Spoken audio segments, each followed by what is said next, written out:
Hey guys, welcome back to all about TVs. मैं हूं सौरभ और आज हम बात करने वाले हैं ईवी इंश्योरेंस के बारे में। एक ऐसी चीज जो लोग इग्नोर कर देते हैं पर बाद में रिग्रेट जरूर होता है। क्या आपको पता है कि बैटरी डैमेज, चार्जर चोरी या फ्लड क्लेम्स रिजेक्ट हो सकते हैं अगर सही पॉलिसी नहीं ली गई? चलिए शुरू करते हैं आज ईवी इंश्योरेंस का complete background no nonsense style में। सबसे पहले समझते हैं दोस्तों कि जनरली ईवीज का इंश्योरेंस महंगा क्यों होता है। उसका सबसे बड़ा रीजन है बैटरी कॉस्ट। ईवीज में बैटरी का जो कॉस्ट है वो लगभग 40 से 50% के बीच में होता है कई कई ईवीज में, और अगर ये डैमेज हो जाए बैटरी तो रिप्लेसमेंट काफी महंगा होता है। एग्जाम्पल लें, अगर एक अल्ट्रावायलेट F77 इलेक्ट्रिक बाइक आती है जो लगभग 3-3.5 लाख रुपए की करीब, और उसका जो बैटरी का जो रिप्लेसमेंट कॉस्ट है वो लगभग 1.5 से 2 लाख रुपए के बीच। आप समझ सकते हैं कि बैटरी का जो कॉस्ट है वो काफी महंगा होता है। इसी वजह से आपका इंश्योरेंस जो है थोड़ा बढ़ जाता है। दूसरा सबसे बड़ा रीजन है स्पेशलाइज्ड रिपेयर नेटवर्क। ईवीज के पार्ट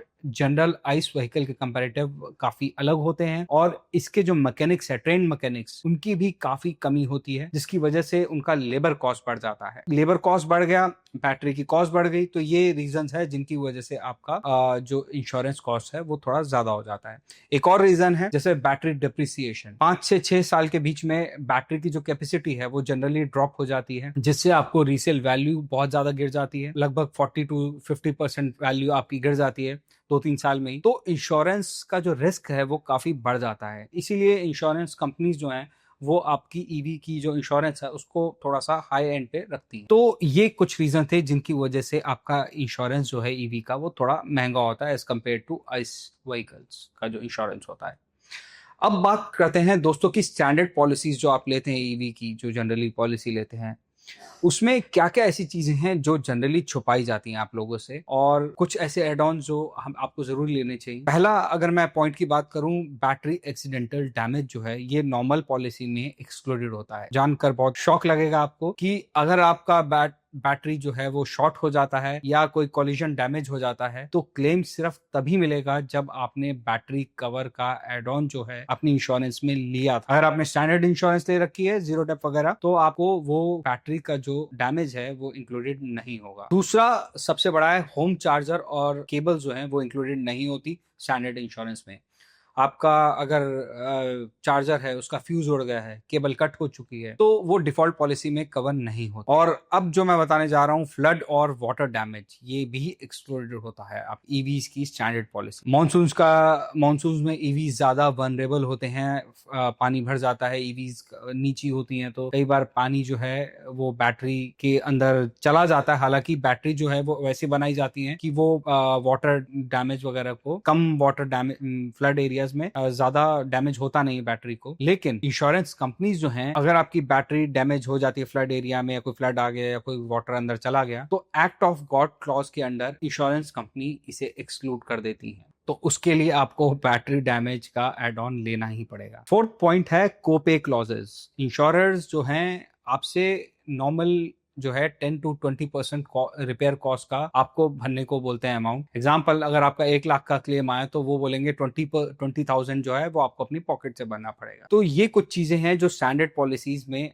छुपाई जाती हैं, जिसकी वजह से आपको एड ऑन लेना पड़ता है अगर आप इलेक्ट्रिक व्हीकल की इंश्योरेंस ले रहे हैं। अब बात करते हैं दोस्तों कॉमन प्रॉब्लम्स की जो ईवीज इंश्योरेंस के अंदर आपको देखने को मिलती हैं। पहला हो जाता है वारंटी और इंश्योरेंस का जो कंफ्यूजन है, तो वो थोड़ा सा दूर करते हैं। वारंटी सिर्फ नेचुरल डिग्रेडेशन के लिए होती है। क्रैश या फायर डैमेज वो आपका इंश्योरेंस में कवर्ड होता है। Flood damage claim rejections, Mumbai range के केस में अगर आपका फ्लड कवर नहीं लिया हुआ आपने तो वो क्लेम रिजेक्ट होगा ही होगा। जैसे मैंने आपको पहले बताया, चार्जर डैमेज भी कवर्ड नहीं होता। एक केस आया था आपका, अभी ओला S1 यूजर था हाल ही में, उनका जो चार्जर जो था वो चार्ज करते वक्त बर्न आउट हो गया।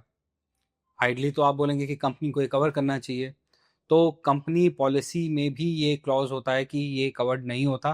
तो उसका रिजल्ट ये रहा, जो ओनर था उनको 15,000 पे करने पड़े नया चार्जर के लिए। अब बात करते हैं दोस्तों कि कौन से ऐसे एड ऑन्स हैं जो आपको इंश्योरेंस जो ले रहे हैं ईवी का उसमें जरूर ऐड करने चाहिए। पहला हो जाता है बैटरी प्रोटेक्शन कवर। जैसे मैंने आपको पहले बताया, फायर इम्पैक्ट, वाटर डैमेज वगैरह ये सब तभी कवर होगा जब बैटरी प्रोटेक्शन कवर आप लेंगे, एड ऑन लेंगे। दूसरा, जीरो डेप्रिसिएशन जो है आपको वो एड ऑन लेना पड़ेगा अलग से, जिसमें कि आपको कोई एक्स्ट्रा अपनी पॉकेट से देना नहीं पड़ता। तीसरा, motor protection add on. EVs के केस में मोटर जो है उसका एक एड ऑन आता है, मोटर प्रोटेक्शन, जो आपको जरूर लेना चाहिए क्योंकि मोटर और बैटरी यही मेन की कंपोनेंट्स हैं electric vehicles. Fourth one is charger and accessory covers. आपको पोर्टेबल चार्जर्स जो हैं जो काफी कॉस्टली आते हैं, लगभग कई चार्जर्स तो 40-50,000 के करीब है, तो आपको अपने उन चार्जर्स और एसेसरीज वगैरह हैं उनके लिए भी आपको एड ऑन लेना जरूर चाहिए, रिकमेंडेड होता है।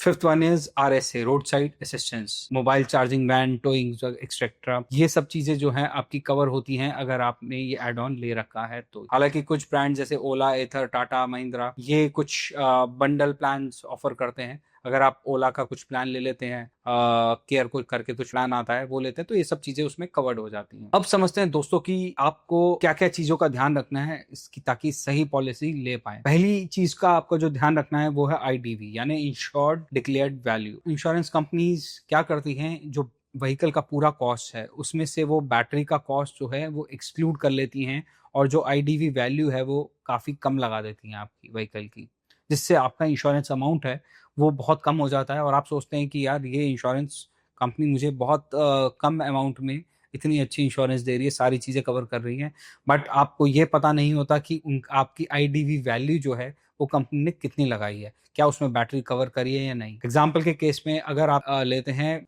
विंडसर प्रो, अगर 18 लाख रुपए की है और नॉर्मली कई इंश्योरेंस कंपनीज बैटरी कवर नहीं करती, तो आपकी IDV वैल्यू जो है, सपोज बैटरी है 5 लाख की, तो वो बाकी का अमाउंट का ही IDV वैल्यू लगाएंगे आपके व्हीकल की। तो इससे प्रॉब्लम ये होगी कि जब कभी आपकी डैमेज होती है व्हीकल, तो आपको पूरा क्लेम नहीं मिलता क्योंकि आपकी IDV वैल्यू कम लगी हुई। दूसरा, जो आप पॉलिसी लेते वक्त बहुत मेजर चीज जिसका ध्यान रखना चाहिए वो है क्लेम सेटलमेंट रेशियो। बजाज ऐसे लॉम्बार्ड, नॉर्मली इनका जो अप्रूवल रेट है वो 96 to 98% है, तो आपको बेसिकली ये ध्यान रखना है 95% अप्रूवल रेट होना चाहिए जिस कंपनी की आप इंश्योरेंस ले रहे हैं। और EV trained garage networks, authorise EV certified garage panel जो हैं वो इंश्योरेंस कंपनी इंक्लूड करे उसमें, और अपने शहर में आप अवेलेबिलिटी भी चेक कर सकते हैं कि कौन कौन से हैं और क्या वो कवर्ड हैं उसके अंदर। और एक आता है यूजर बेस्ड इंश्योरेंस, जिसे हम बोलते हैं PAYD और PHYD। जैसे अगर आप 15 किलोमीटर पर डे चलाते हैं और आपका 2,000 से 3,000 एनुअल प्रीमियम बच सकता है, वो इंश्योरेंस कंपनी बेसिकली टेलीमेटिक्स या डिवाइस के थ्रू, ऐप के थ्रू आपका चेक कर लेते हैं कितना आप चलाते हैं,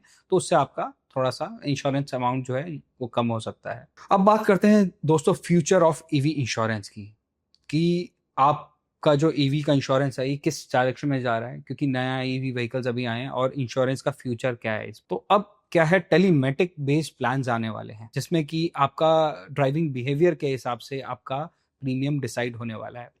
जो भी आप EV व्हीकल चलाते हैं, जैसे ओला है, महिंद्रा XUV9 ही है, बाइक हो, स्कूटर हो, ये आपके ड्राइविंग पैटर्न्स को मॉनिटर करते हैं और वो सारा डेटा अपने सर्वर पे भेजते हैं। कंपनी को सब पता रहता है कि आपने कैसे ड्राइव करी और क्या डैमेज हुआ, उससे पहले आपकी सारी राइड हिस्ट्री वगैरह सब डेटा कंपनी के पास आता है। उसके हिसाब से कंपनी अपने जो है इंश्योरेंस जो प्रीमियम है उसके बिहेवियर के हिसाब से, आप रैश ड्राइविंग करते हैं तो प्रीमियम थोड़ा ऊपर नीचे हो जाने वाला है। ये सब आपको फ्यूचर में देखने को मिलने वाला है। दूसरा आता है OEM integration cover, bundle insurance आपको मिलने वाले हैं। टाटा, महिंद्रा ये खुद अपने इंश्योरेंस प्लान बनाएंगे और आपको देंगे, जिसका एक स्पेसिफिक कॉस्ट होगा। EV फोकस इंश्योरेंस आपको देखने को मिलेंगे, जैसे डिजिट, बजाज, ये बेटर एड ऑन्स लेकर आने वाले हैं जो कि आपकी व्हीकल को पूरी तरह कवर करेंगे और आपको बेसिकली पीस ऑफ माइंड रहने वाला है। हाल ही में हमने एक रिव्यू किया था एक वीडियो में BYD सील का, जो लगभग 60-70 लाख रुपीस की व्हीकल है, और ओनर से बात किया था तो उन्होंने जीरो डेप इंश्योरेंस लिया था। नोएडा के वो ओनर थे और उस केस में उनकी व्हीकल जो है वो अपने गाँव में गए थे, पानी जो है एंटर कर गया उनकी बैटरी में और वो बैटरी डैमेज हो गई। तो उसका जो कॉस्ट आया था वो लगभग 20 लाख रुपीस का कंपनी ने मांगा। 70 लाख की कार थी BYD सी, 20 लाख रुपीस का कॉस्ट आया। तो इंश्योरेंस कंपनी ने तो क्लेम रिजेक्ट कर दिया बिकॉज बैटरी एड ऑन उन्होंने ले नहीं रखा था। वो कॉस्ट ओनर के पास आया, हालांकि वो एक अलग स्टोरी है। तो ये सब चीजें हो सकती हैं। अब मैं आपको बताऊंगा यूज EV इंश्योरेंस टिप्स के बारे में बात करते हैं कि अगर आप कोई सेकेंड हैंड EV लेते हैं तो उस केस में इंश्योरेंस के क्या क्या टिप्स आपको फॉलो करने चाहिए। पहला हो जाता है ट्रांसफर विद इन 14 डेज, वरना आपकी जो पॉलिसी है वो लैप्स हो जाएगी। अगर आप किसी से व्हीकल खरीदते हैं तो विद इन 14 डेज आपको इंश्योरेंस जो है अपने नाम ट्रांसफर करवानी होगी। दूसरा, बैटरी HOS चेक करना जरूरी होने वाला है, कि जिसे हम बोलते हैं state of health. SOH mean state of health, आपकी बैटरी हेल्थ क्या है उसका डिटेल आपको जानना जरूरी है। लोअर आईडीवी के बावजूद बैटरी कवर लेना मस्ट है। अगर आपकी बैटरी की आईडीवी वैल्यू मतलब व्हीकल की आईडीवी वैल्यू कम है, लेकिन फिर भी आपको बैटरी कवर लेना जरूरी है, क्योंकि बैटरी डैमेज हो गई तो आपको पूरा रिप्लेसमेंट कॉस्ट आपके ऊपर आएगा। अभी Tata assured, Mahindra certified pre owned programme, bundle insurance जैसे ऑफर्स लाने वाले हैं, तो उनसे लें। तो दोस्तों, ईवी इंश्योरेंस सिर्फ फॉर्मेलिटी नहीं है, ये एक स्मार्ट ओनरशिप का एसेंशियल पार्ट है। सही कवर के बिना लाखों की बैटरी या चार्जर पे रिस्क बनता है। तो आप पॉलिसी चेक करो कि कौन से इंश्योरेंस कंपनी से ले रहे हैं। तो दोस्त, कमेंट करो अगर कोई क्लेम इशू या कंफ्यूजन हुआ हो आपको पास में,